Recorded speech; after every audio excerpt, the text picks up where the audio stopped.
Hello, everyone, and welcome to today's webinar as we continue our weekly webinar series. Today, we're focusing on Trump's executive order on payroll taxes. So as many of you guys know, about a week and a half ago, we fully expected Congress to act. Our webinar 2 weeks ago, we talked about pending legislation in the House and the Senate with the HEROES bill, the HEALS acts, and really couldn't guarantee for obvious reasons, but we really expected something to come out of Congress in the form of yet another stimulus package. And they went to recess for break on Friday the 7th. And right on the heels of that, President Trump issued an executive order, included a bunch of actions, including something around unemployment, but really specific to the payroll world.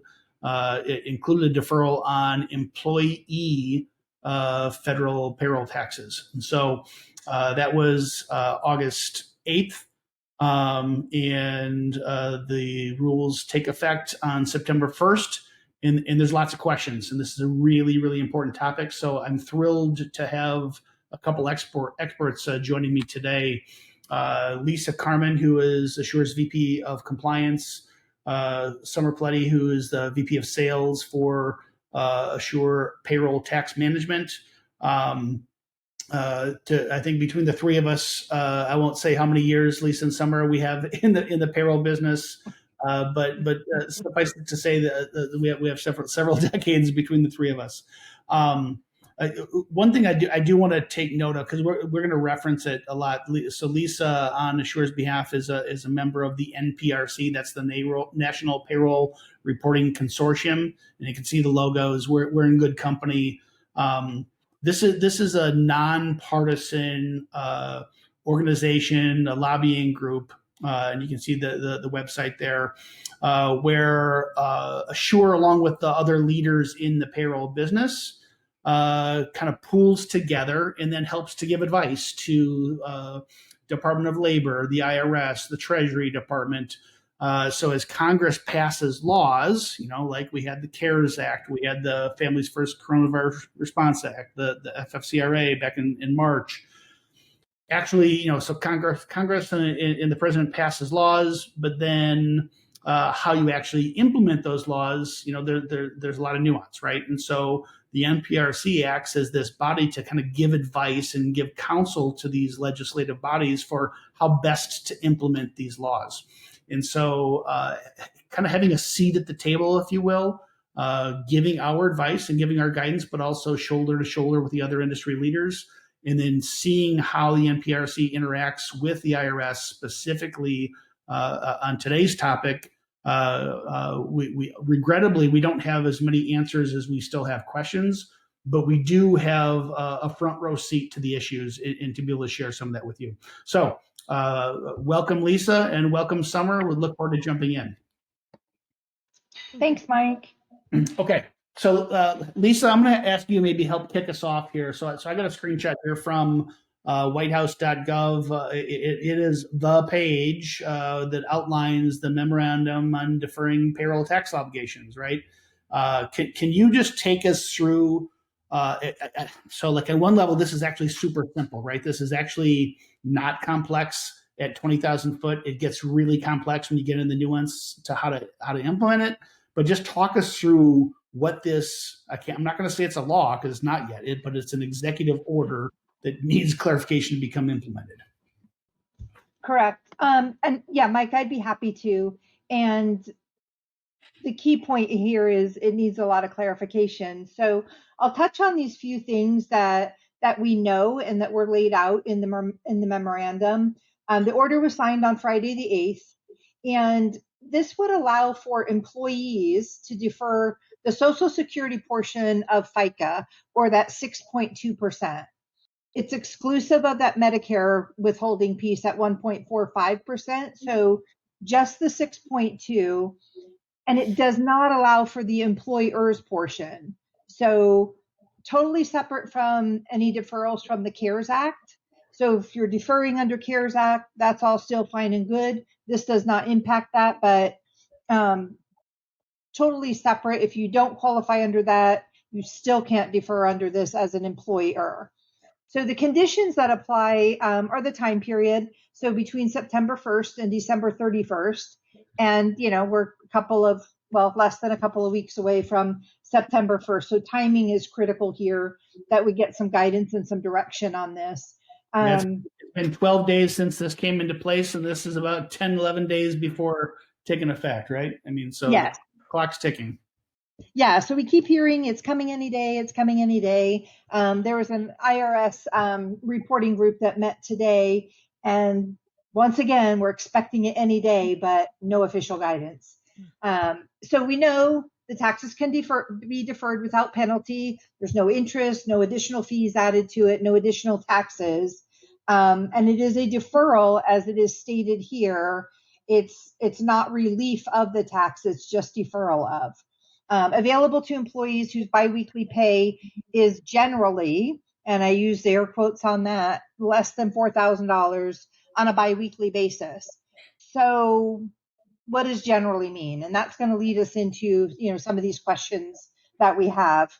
So if we jump to the next slide here, we can talk about, what's still pending and a lot of the questions that you probably have, maybe some that you haven't thought of, but that are of pretty big concern. Yeah. So here's how I'd like to tackle this. And I'm going to ask someone to jump in. So, we talked about the NPRC. No doubt most all of you know who the APA is, the American Payroll Association. So, Sure, along with all the other members of the NPRC, got together with the APA and wrote this letter. This is literally a screenshot of a letter that went out on August 14th to the IRS, to the Department of Treasury, asking for clarification on 6 big issues. And so we've kind of broken this out to like 8 or 9 core questions that so we shared what we do know, and it's simple, right? But here's how I would encourage you guys to be thinking about today's webinar and what you learned today. You're no doubt, many of we're getting calls from many of you, and no doubt you're already getting calls from your employees, or you soon will. Your employees have seen the news. They say, "Oh, I don't have to pay taxes. That's awesome. I'm gonna have my employer stop withdrawing taxes." So we need to arm you to the best of our ability to be able to handle those employee conversations. Like I say, this isn't implementable yet, and we're going to explain why, because nobody has the guidance from the IRS yet. But no doubt you are going to be facing these employee conversations before that guidance comes. And so you need to be able to be equipped to explain what the law is, and probably to some extent what it isn't, to your employee. But your employees probably, once they learn what it actually is, that it's a deferral, it's not just no taxes, it's only the Social Security portion. It's not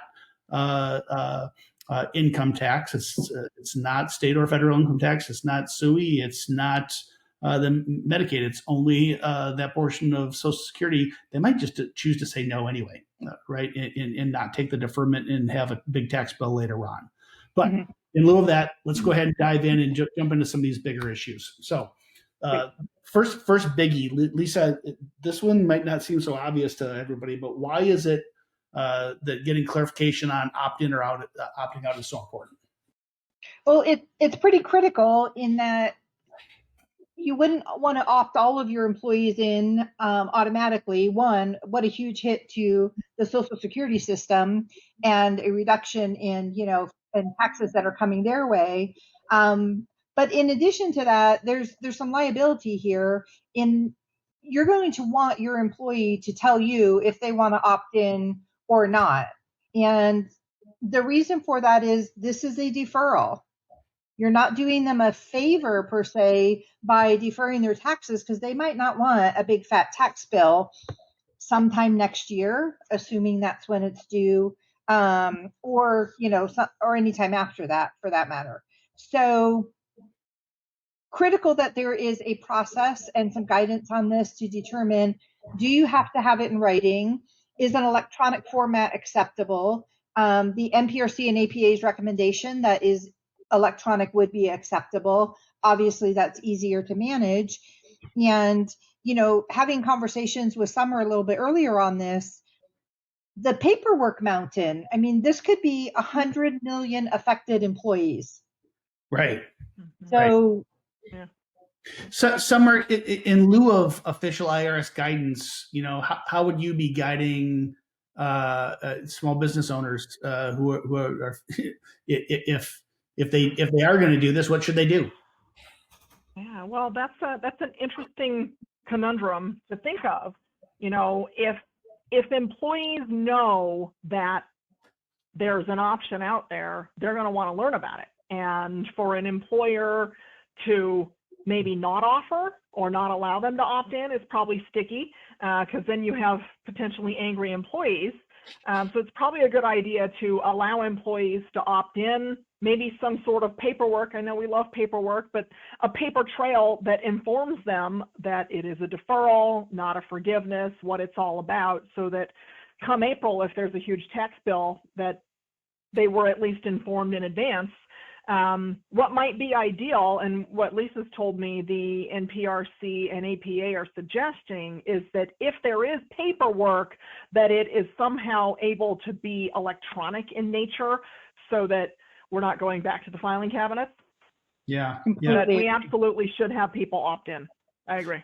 Yeah. So I guess our guidance here is if your employee comes to you, they ask to participate, that you at least document it somehow, whether you want to deal with paper or not, that you get some type of an audit trail to cover you and your liability for not withholding a federal tax from an employee. They have to, there's no law or rule here yet. So you're kind of on your own, but our best advice is at minimum, create some type of an audit trail, make it easy on yourself, make it highly repeatable, easy to store, easy to access that information from. Okay, let's go to question number 2. So if an employee opts out after September 1st, because this is going to happen, right? People are going to find out about this executive order, like, oh my gosh, you mean I could have been with, not paying federal taxes, for the last couple of pay periods? How do I double up on that? How can I go retroactive? What we don't have clarification on this from the IRS yet. How would we advise small businesses? So my recommendation and the recommendation of the NPRC and APA would be to do this on a go-forward basis. Most payroll systems are configured in such a way that they're calculating a flat 6.2% across the year on employee wages. So if you go retroactive, are you refunding the employee for that? How do you manage that? How do you keep track of that? If you're doubling up in the future, I just think it becomes a reporting nightmare. And this is big right here. This is one of the primary concerns in this. The programming changes to make this happen accurately, and then to be able to report on them accurately, are really substantial. I don't know of any of my peers that are prepared to have this up and ready to go for September 1st, because we just don't have any guidance on it. There's not an answer to this question right now. Just from a practical standpoint, it's regardless of what, whether you're using, just say some names, whether you're using an ADP or Paychex, an outsourcer similar to us. I mean, huge coding changes. If you're talking about in-house on doing, QuickBooks or some in-house software, in all cases, nobody's software is programmed to do this with Social Security with withholdings. So without that kind of automated way to track it, it's hard to advise doing anything other than just do it on the go forward only. Summer, anything you'd add? Yeah, I could not agree more. I mean, backdating is a big no-no in the payroll world. If I can understand why people would want to go retro, because we're not in a position where the industry can adapt to this. If this change had come out with advice on August 8th, that still would not have been enough time to digest the information, reprogram the systems, and test them before going live for September 1st payrolls, which are typically run in the end of August. So Correct. I can understand why people would want to make it up, but making it up it's inviting disaster into an already challenging situation. So that's going to be employers are going to have to be prepared to tell employees when they're ready to enact this and when it's ready to go live, and then to explain and just have a solid line that it is a go forward only. Mhm. Yeah. I'll be looking to see if there's any guidance when that does come out. If you want it to be retroactive, perhaps there's a way for the employee to gain a credit when they file their personal tax returns. That would be the only way I could see them being able to go retro back to September 1st. Yeah, and we're gonna get to that because there's the whole tracking of this period, right? But whether it's a retro or not, Right. it kind of. So, Summer, your answer, I advanced the slide maybe prematurely, but your answer kind of made me think of this next question, which is, do employers have choices? I mean, the president said you can do it. Does the employer get the option of saying no to the employee here? I wish I had an answer, but we don't yet. And if I was the employer at this stage, I would have to say, gosh, I'd love to do it for you, but I don't have the means to do it today. I don't have the means to do it September 1st. And I don't know that we can get there on September 1st, because here we are sitting on the 20th without any guidance. What think what risk do you think, Summer, there is for employers who do choose to not, or at least to try to guide their employees to say, hey, maybe we should just wait until we have more answers? Yeah, it's funny that you should say that, Mike. That's where my gut kind of goes. 2020 has been a real challenge for employers of all size. And this is an extra challenge thrown at them. I really feel for people right now. Telling employees no is never fun, but I think this is maybe where the employer or maybe the HR department can come in as an advisor. All throughout this pandemic, we've been using HR folks. Using sounds terrible. We have been leveraging HR folks for their expertise, and they're in an advisor role right now. And I think that putting on the advisor hat and talking about what you and Lisa touched on earlier, that this is a deferral, there's probably a large tax bill later. For the short-term benefit, it might not be worth it. I would encourage people, if there is a choice, to kind of try to talk your employees out of it. Yeah, and this is a tough one. So I guess to the audience, full disclosure, at the end of the day, this has got to be a decision that you make with your own counsel and your own attorneys in best judgment. We can't act as giving legal advice here, but there simply aren't black and white answers from the IRS yet. So I think we would give our best advice to share the information, to share all the uncertainty with the employee. And I think a lot of cases they might be the ones to choose to at least hold off a pay period or two. When you think about the 62.2% tax for a pay period or two, we're not talking huge money, even though that might be important money to some people in certain circumstances. But I don't know how else to guide on this one. Anything, Lisa, that you'd want to add? No, I'd agree with that. And I think it would just be, in my mind, a constant reminder that this is a deferral.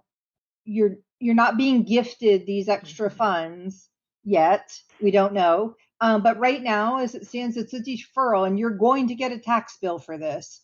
So if you're looking at it as, gosh, I really need the money, and it's going to make a difference for the here and now, and you can handle repaying it back on a future date that is also unknown, then once we have guidance and we're able to do this, maybe this is the right thing for some employees, but it is a deferral. It's not a gift. Yeah, I think that's the important thing to point back, because I think there's huge misperception by frontline employees on just that most basic issue of the plan. All right, let's jump ahead here. How are wages calculated? I mean, because quite literally, I think the word generally was used in the executive order around the $4,000 biweekly pay period. What the hell does generally mean in kind of the ramifications for calculation? Because you might have hourly employees who, some of them get overtime on a regular basis, some don't. You might have commissioned employees. You might have seasonal employees where hours simply vary. What's the approach here? So, yeah, like you said, Mike, what wages are even included?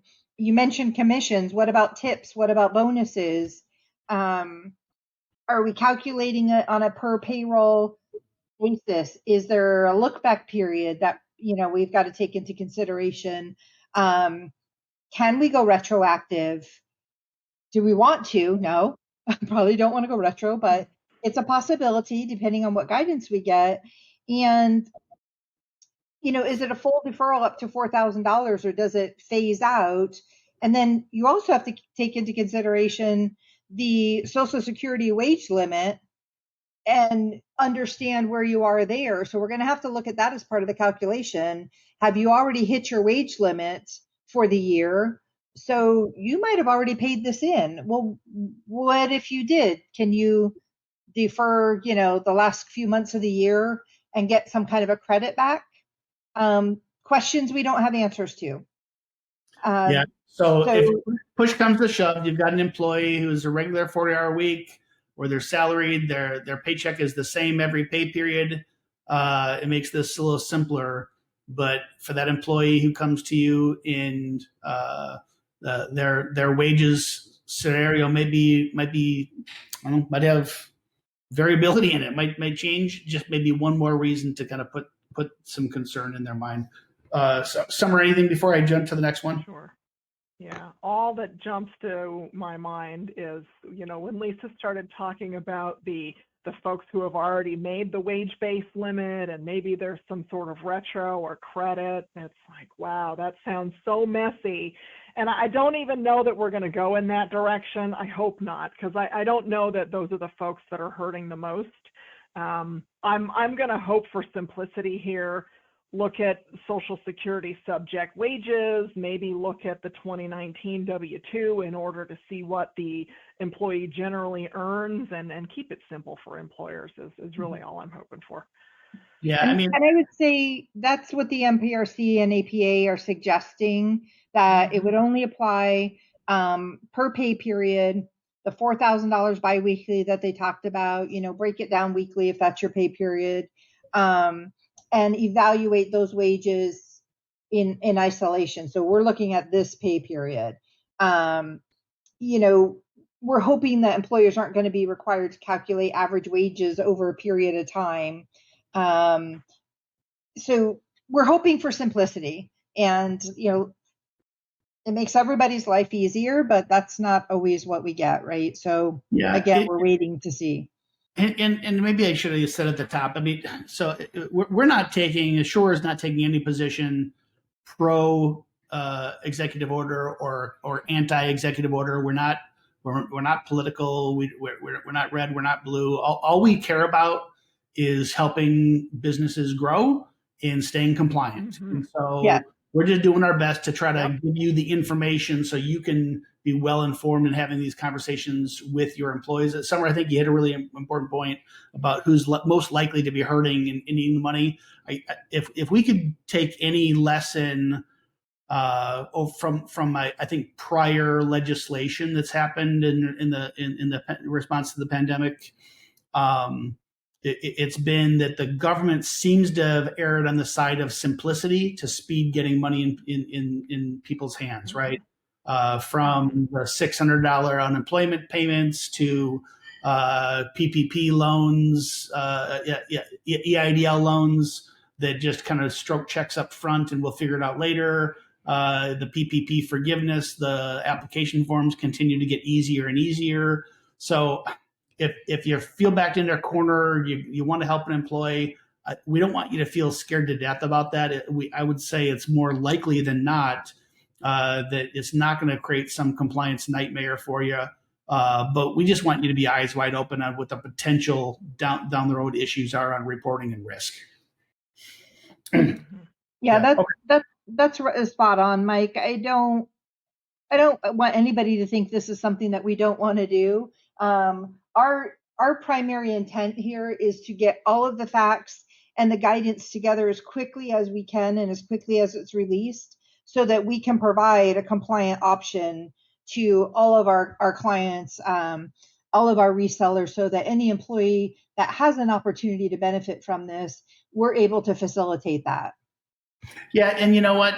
And hopefully, when we think about employees most impacted, Summer, when I think about employers most impacted, if I've got 500 employees, I probably have an HR manager who I can just walk over to and ask, are we compliant on this stuff? But the average small business person with 25 employees doesn't have an HR staff, right? So this can be scarier. So we don't want to overly scare you. We want you to be armed for the conversation with your employee. But it's not legal advice, but I think our best guidance would be if you err on the side of helping your employee, you're probably not going to go wrong. Could create a few headaches down the road administratively, but I don't think anybody's getting in the orange jumpsuits for trying to follow this executive order without the IRS guidance. Okay. Will the interesting segue? I even forgot this. The next question. But, what do you guys think there might be? I mean, so clearly we've already tipped the hat that there's no guidance from IRS. But what liability do you think there might be for withholding Social Security taxes? Well, the hope is that, the recommendation of the MPRC and APA would be that they're not held liable for the taxes that are deferred if, in fact, the employee opts in for that deferral. It is the employer's responsibility to withhold and remit these taxes on a regular basis, but I would say this is a very special circumstance. And if the process is followed, once we have one, I think clearly this is not an employer liability if they follow the process and it is an employee that elects to defer. Yeah, Summer, you had as we were kind of talking earlier this week, you almost had a contrarian view, but really, we just don't know. Right? And I'm not necessarily disagreeing with Lisa, because the employer pays this tax basically on behalf of the employee. It is an employee benefit at retirement. I've been working in tax exclusively for almost 2 decades, and maybe I'm a little jaded, so I'm going to put that out there first. So Lisa said if the process is followed correctly, and that's a huge part of it, I'm used to dealing with what happens if it's not. So if it's not, we just don't know. More than likely, if the employee chooses to not pay it or forgets or doesn't have the money or whatever, come April maybe is when we're assuming they might have to file. If they don't pay it, the likelihood is that the SSA will just short that employee's retirement-related benefit by the amount that they failed to contribute. However, I'm used to seeing the IRS hold employers accountable for things. So until we see some guidance, I'm not going to feel 100% safe on this one. I guess until I see it in writing from the IRS. Yeah, it kind of reminds me a little bit about, when you start a job, you fill out your paperwork and you say how many deductions you have. If you declared it wrong, your employer is deducting taxes based on what you told them. And if you told them wrong, you're either going to get a refund or you're going to owe a bunch of money when you file your taxes. I think it's more likely going to be in that kind of a bucket, but the reality is we just don't know. Lisa, you kind of land more in that camp, I think, right? Yeah, I do, Mike. I do. Yeah. Okay. Experts can disagree. All right. That's right. Sure.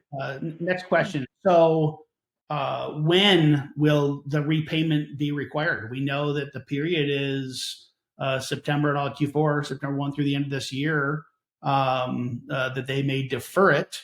Does that mean January 1st they got to pay it all back? Is it show up when they file their taxes April 15th of 2021? What do we think that's going to look like?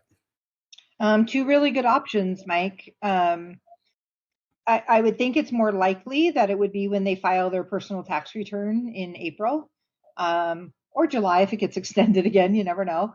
But it could be any time. So, we're back to that wait and see because we don't have guidance on it yet. So it could be some random date. It could be a year from April.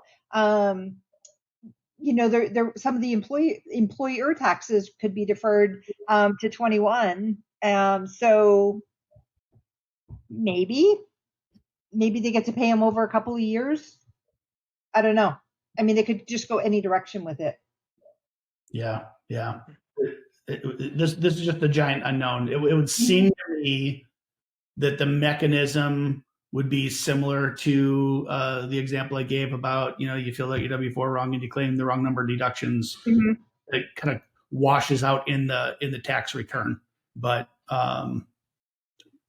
Summer, any other guidance from the jaded tax? Right. Well, this is where I might not be jaded. So, Mike, I'm gonna revisit your comment about if we look at, we don't have guidance right now, but if we look at what has historically happened just in this year in the acts that have responded to the COVID, it's been relatively simple. So my gut might tell me that it just gets handled on the 1040. And that's what I would hope for. Again, we don't know, but that's what kind of seems logical, if we can use logic and government in the same sentence. Yeah. I'd agree with that. During a pandemic as we approach an election, right? There you go. Yeah, I'd agree with that comment, Summer. And I'd also add to it, we've kept it simple, but it's also, we're trying to ease the pain of an employee that's struggling. So with the employer portion deferral that was part of the CARES Act, they could make half a payment on December 31st of 21 and the other half on December 31st of 22. So that's an option also. Perhaps they allow them to break it up and pay, half in April of 21 and the other half in 22 if it ties, to their 1040 filings. Yeah, that would certainly make the big payment a little bit more palatable. Correct. Yeah. Okay. Next one.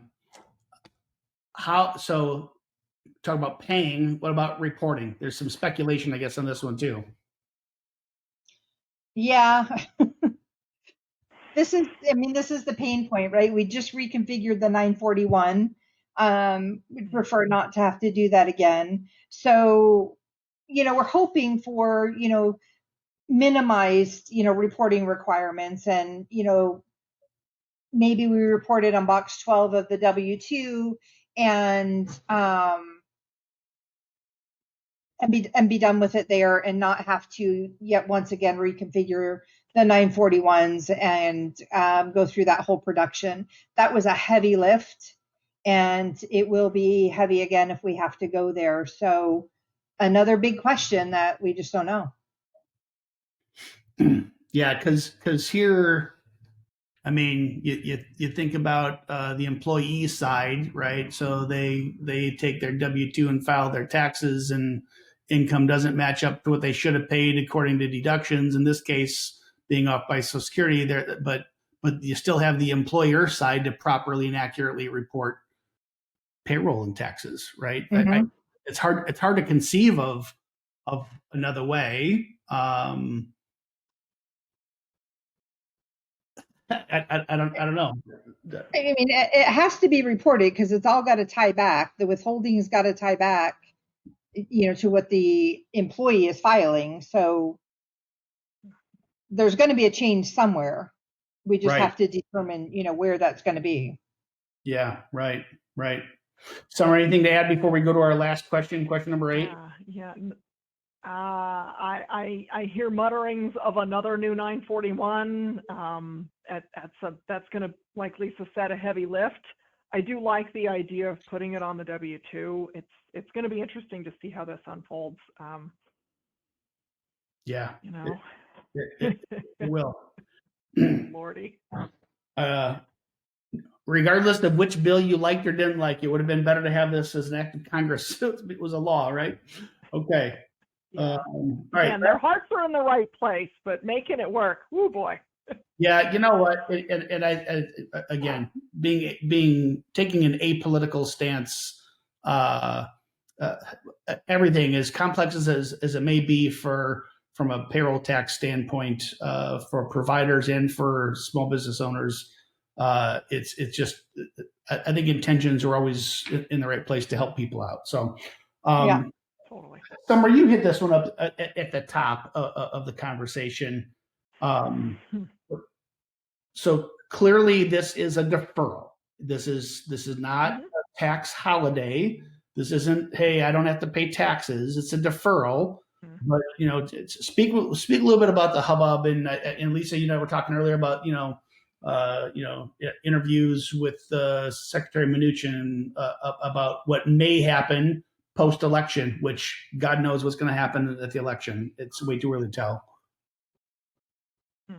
Well, I think that right now what's in writing says deferral. So that is where what we should assume it is a deferral and not a holiday, as you said. Yeah. Something in an interview that says post-election. Again, attempting very, we're apolitical here, but every person on every side of the aisle, has heard a politician say something in an election year that then just doesn't happen. So I would lean heavily on what's in writing and try to avoid having your hopes brought up by things that are conversational. Yeah, and you know what? This webinar is largely to arm people to have conversations with their employees so that they can mutually make a good decision together. I think that's the best guidance we could get here, right? Mm-hmm. I mean, I agree. Go ahead. I'm sorry, Mike. Go ahead, Lisa. No, go ahead. I do think that's the best guidance because that is what we have in writing, and that is the intention of this as we know it now. So, as you said, the interview with, the Treasury Secretary was stated, if he's reelected, so there's a big if, right? He'll try to push through legislation to forgive the deferral. So those are, like you said, God only knows who's going to win the election. And we don't know if the legislation would get pushed through or not. So there's some really big questions around that. And it's just hey, wouldn't that be great if we could do this? And anybody that defers is obviously going to think, hey, I won a little lottery here because I deferred and it was forgiven. I got this gift, but you can't depend on that. Yeah, I almost think we can take our lead from what happened with the PPP program that came out of the CARES Act, right? I mean, right there was a lot of ambiguity, just like there is with this executive order. We knew that small businesses could get loans for 2.5 times their monthly payroll, so long as they spent it on qualifying expenses. What counted as qualifying and what the rules were going to be and stuff, that took a couple months to really flesh itself out. Same as this is taking time. But they said from the jump that it was a loan that would be forgiven if you followed the rules the right way, right? So there was no mystery. It was part of the opening dialogue and part of the opening expectation. The rules of how that happened came later. But here, there's nothing that says this is going to be forgiven on paper. So really urge you when you're having conversations with your employees, when they say, "Hey, but I saw an interview on such and such network that showed Secretary Mnuchin saying this is going to happen," push back. Say, pull up the web page that shows order. In nowhere does it say forgiveness. It is a deferral. So with that, I think maybe we've done a lot of speculation here, but we talk about kind of where we go, and I think this kind of underpins. And if you guys just go to whitehouse.gov, you'll see the actual. This is the same. The background here is the same screenshot I showed at the top of the conversation, but I called out another line. So Section 3, authorizing guidance. If your employees have questions and they're frustrated with you, which they might be, right? Because they know the president signed an executive order that says they don't have to pay their taxes. So if you're going to push back on that, they might be frustrated. Pull up this webpage. It's an easy Google. Just whitehouse.gov. Look at the title there. Type Section 3, authorizing guidance. It's about 2/3 way down the page, and it just says, Secretary of Treasury shall issue guidance to implement this memorandum. And the fact is that hasn't happened yet. So I think we've kind of said it, but maybe put a bow on it for me, Lisa, for best way to guide the attendees of this webinar to how to have these conversations with their employees. So I think the key things to trigger on are, it's not a done deal. There's a lot of debate if, the president had a right to do this or not. So, is it going to come to fruition? When do we get this final guidance? So the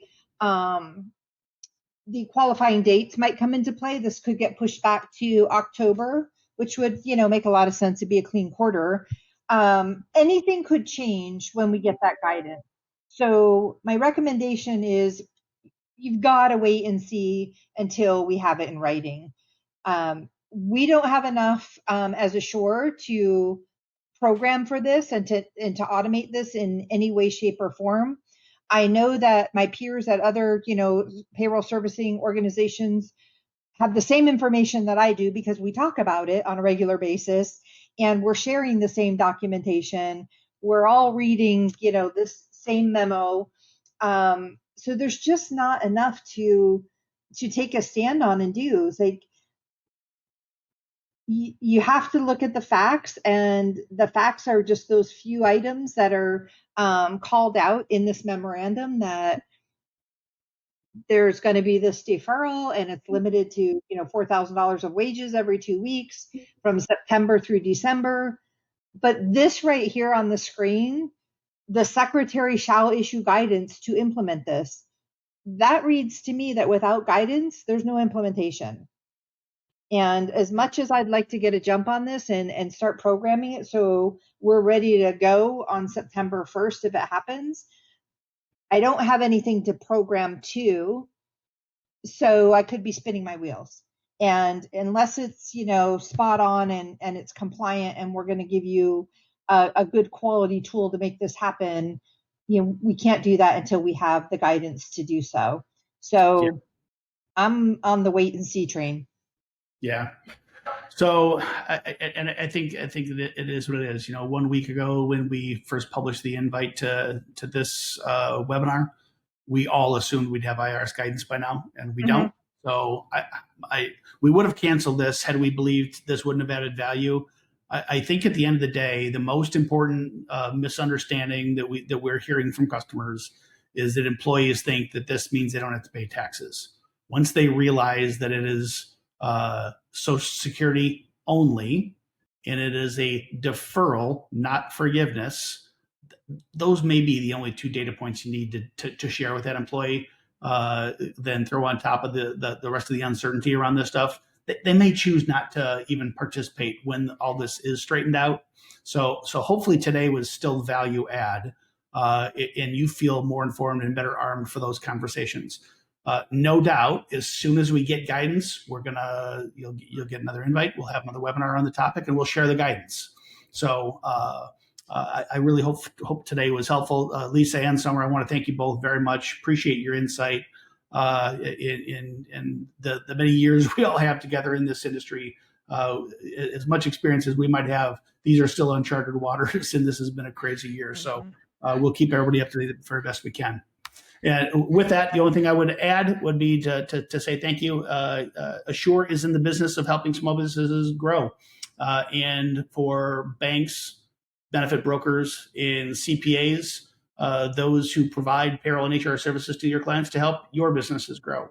And so you got to do that by first staying compliant with laws, but then finding the talent to get behind your vision, execute that vision, and get to the next level. And so Assure sees human capital management through an entrepreneur's lens, through an owner's lens, and we'd love to partner with you if you'd like to talk about that more. And with that, until next week, we thank you for your time and wish everybody the very best. And hopefully you're more informed to have those employee conversations about the new Trump executive order on tax deferral. Thanks, everyone. Thank you, Mike.